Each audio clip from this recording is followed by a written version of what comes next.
Hey everybody, it's Ron from Pick Dawgz. This is Ron's Rundown. We're going to go over the MLB games scheduled for Sunday, September 15th, 2024. And if you like what you see, make sure to give this video a big thumbs up and subscribe to our channel. Don't forget to put your baseball picks in the comments section below. And if you're looking for my best bets, including my daily rundown best bet in the MLB, as well as my NFL plays, you can find those at the premium picks tab at pickdawgz.com. There's also a link in the description. Also, be sure to check out the NFL edition of Ron's Rundown, which is up right now. Alrighty, here we go. Here are the games for Sunday in Major League Baseball. First up, the Baltimore Orioles taking on the Detroit Tigers. We're going to see Cade Povich and Keider Montero as your starters. Povich had a really good outing a couple starts ago against the White Sox, but we know Chicago has been one of the weakest lineups in baseball against lefties basically since the start of the season. Now, we saw in the last game against the Red Sox struggle, 4 2/3, 4 earned runs, a couple of home runs to go with it. Ended up being a blowout loss for the Orioles. I don't love the spot for him now on the road, even though it's at a pitcher-friendly ballpark like Comerica. The Tigers have been solid against lefties in the last 30 days, and Keider Montero himself has also been a lot better in recent starts. We saw a complete game shutout for him against the Rockies in an 11-0 Tigers win. He struggled a bit in the previous start against San Diego, but before that, giving up 3 earned runs or fewer in the previous 3 starts. So I think he's definitely improved his game since a rough start to his season. I'm going to roll the Tigers in this game at a great price on the money line. Next up, the Cincinnati Reds taking on the Minnesota Twins. We're going to see Rhett Lauder and David Festa on the mound.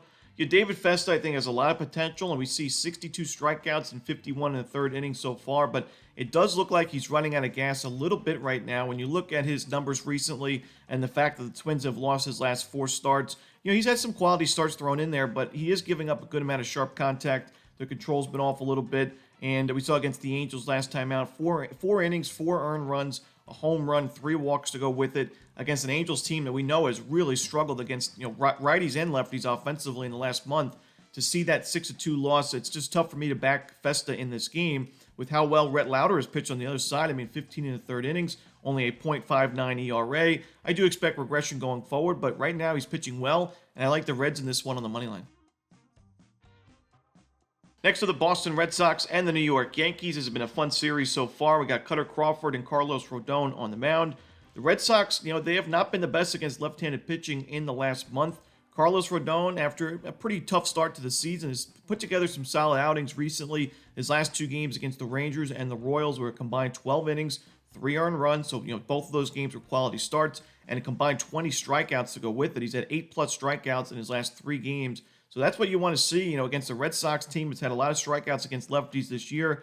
Cutter Crawford put together a decent season, but especially in the second half of the year, he's given up a lot of sharp contact and home runs. We saw 2 more home runs given up against the Orioles in his last game. The Red Sox are not winning his starts recently. They've lost his last 5. I got to go with the Yankees in this one on the run line.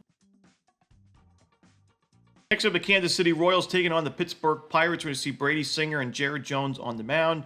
Brady Singer has struggled a bit recently, and the Royals have lost his last 4 games. I do think KC has the better lineup and the better bullpen in this matchup, but Jared Jones has pitched very well at PNC Park this season. He's in good form. I can see the Pirates taking the early lead. I don't really love that bullpen. In the last month, it's 28th in xFIP in the league, ERA at 5.63. So I'm just going to go with the Pirates in the first 5 innings on the money line. Next up, the Miami Marlins taking on the Washington Nationals. We're going to see Adam Oller and Mackenzie Gore on the mound. Gore struggled in that last game, definitely against the Braves, but he also was coasting in that start before an error really just unraveled the rest of the outing. And you look at the final line, 3 2/3, 2 earned runs, 7 total runs, so 5 unearned runs given up. That error definitely led to a big inning, and there was a lot of 2-out runs, in that specific inning. I think it was the 3rd inning for Atlanta, and I think Gore bounces back. He was pitching well before that blow-up. The previous 3 starts were 2 earned runs or fewer with pretty good strikeout numbers, and in fact, one of those games was against the Marlins where he went 6 innings of 1-run ball, only gave up 1 base hit and had 9 strikeouts. I think Gore pitches well. I think Adam Oller struggles. We saw him that last game, 6 earned runs given up against the Pirates, makes it 10 earned runs his last 2 starts combined with 8 walks to go with it. Give me the Nationals in this one on the run line. Next up, we see the New York Mets taking on the Philadelphia Phillies. David Peterson and Christopher Sanchez, pair of lefties on the mound in this one. I mentioned the regression concerns in David Peterson's game from the beginning of the season, as his expected ERA has been very steep, one of the steeper ones in terms of starting pitching and the sample size that he has. he's been able to pitch well, for all this time. But we saw that last game against the Blue Jays. The concerns were there. I mean, only 2 strikeouts and 4 1/3, giving up 8 base hits, 4 earned runs, 5 total runs, a couple of walks to go with it, and a lot of wild pitches, especially at the end of that outing. A couple of them where he almost hit a couple of guys in the head with a fastball. So he was definitely off in that game. It was one of his weakest starts of the season. And I do worry about him a little bit going forward. When you look at this Phillies lineup, especially how well they've been against left-handed pitching offensively, and Christopher Sanchez on the other side, facing a Mets team, it's been strong against lefties. I like the Phillies and the over in this game. Next up, we see the St. Louis Cardinals taking on the Toronto Blue Jays. We got Miles Mikolas and Yariel Rodriguez on the mound. Rodriguez was struggling quite a bit, but look at his last game. He was definitely a bounce-back outing for him. 5 innings, 1 run, 6 strikeouts against the Braves. And I think this is a solid matchup for him at home, where he's pitched a lot better this year at the Rogers Center. You look at his numbers at home this season compared to on the road. An ERA of 4.95 on the road, 3.64 at Rogers Center with the 29 2/3 innings, 30 strikeouts, pretty low opponent's batting average, only 4 home runs given up. I think he pitches well. In the Blue Jays lineup, we've talked about how strong they've been against right-handed pitching in the last month. I mean, they've really improved their game offensively. Mikolas is not in good form. He's given up 6 earned runs in that last game against the Mariners, 4+ runs in 3 of his last 5. Give me the Blue Jays in this one on the money line and the run line. Next up, the Tampa Bay Rays taking on the Cleveland Guardians. We had Taj Bradley and Ben Lively on the mound. We've talked about Taj Bradley's struggles. He was pitching really well for Tampa Bay, and then went through a stretch where he was giving up a lot of home runs and a lot of earned runs, base hits to go with it. And last game it was a step in the right direction with a quality start against the Phillies. 6 innings, 3 earned runs, 6 strikeouts. But he has still struggled. I mean, the Rays have only won 1 of his last 5 games. For me, though, I think this is a much better matchup for him, compared to the other matchups he's had in the last 5 against some teams with some power: A's, Dodgers, Padres, Twins, and Phillies. You look at the Guardians, in the last month, they've not been great against right-handed pitching. They're near the bottom of the league in team OPS. And with Ben Lively on the other side, somebody that we've seen the regression in his game recently, I think there's value with Bradley and the Rays in this game. They have a strong bullpen. We know their lineup is not great, but Lively, to me, has just not looked very trustworthy recently. I'm going to go with the Rays on the money line on the road. Next up, the Oakland A's taking on the Chicago White Sox. J.P. Sears and Sean Burke are your starters.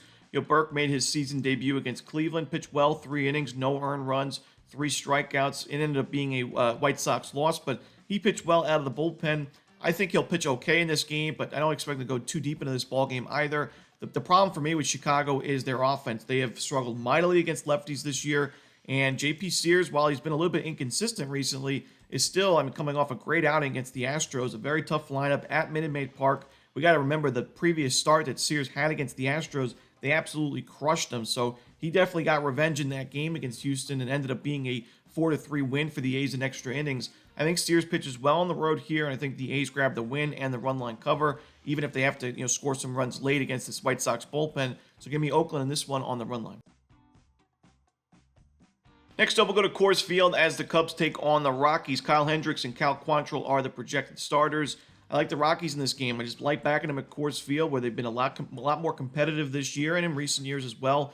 Team that you look to fade on the road, but you take them when they're playing at Coors and getting these kinds of prices. The Cubs have been a strong lineup. There's no doubt about it in the second half of the season, but Quantrill's pitched well at Coors Field. Hendricks, I don't trust at Coors. This season, ERA above 6. He's been a little bit better recently, but I still think he's a little bit more effective out of the bullpen than as a starting pitcher. The Cubs' bullpen's not been great in this series either, so give me the Rockies on the money line. Next up, we go to the NL West as the Giants take on the Padres. Martin Perez and Landon Roop are your starters. Perez, a lefty facing a Giants team that in the last month has not done well against left-handed pitching. They have a low OPS and isolated power number, but also a high strikeout rate above 30% and a low walk rate to go with it. So while Perez, not my favorite option usually to back, he's been a pretty profitable pitcher with San Diego since joining the team at the deadline, compared to what he did with the Pirates at the beginning of the season. I think he pitches well, and I think that the Padres back him up, win this game, and potentially cover the run line as well. Next up, we see the Houston Astros taking on the Los Angeles Angels. Ronel Blanco and Caden Dana are your starters. For me, I'm not sure Caden Dana is MLB ready quite yet. We did see him struggle in that game against the Rangers. only went 1 inning, giving up 5 earned runs and 3 home runs. And I think the Astros can certainly get to him as well. And I think the Astros win this game and cover the run line. I mean, Blanco's pitched well this season. He's in solid form, even though, recently hasn't been pitching deep into ball games. But there's a reason why this Astros team, a lot of people are liking their chances in the playoffs. It's beyond their playoff experience. I mean, this rotation's absolutely stacked on paper. We had some guys that, were struggling a little bit at the beginning of the season, like Hunter Brown, and even Framber wasn't as dominant. But now you've got Framber Valdez pitching so well, Brown, Ronel Blanco, Yusei Kikuchi to pick up at the deadline, even Arrighetti and Verlander maybe out of the bullpen this year. This is a stacked Astros pitching staff, a solid bullpen behind it with a good lineup. So, I mean, the Astros, a team that I'm looking at here for a potential World Series win, but give me the Astros in this one on the run line, maybe laying 2.5 runs as well.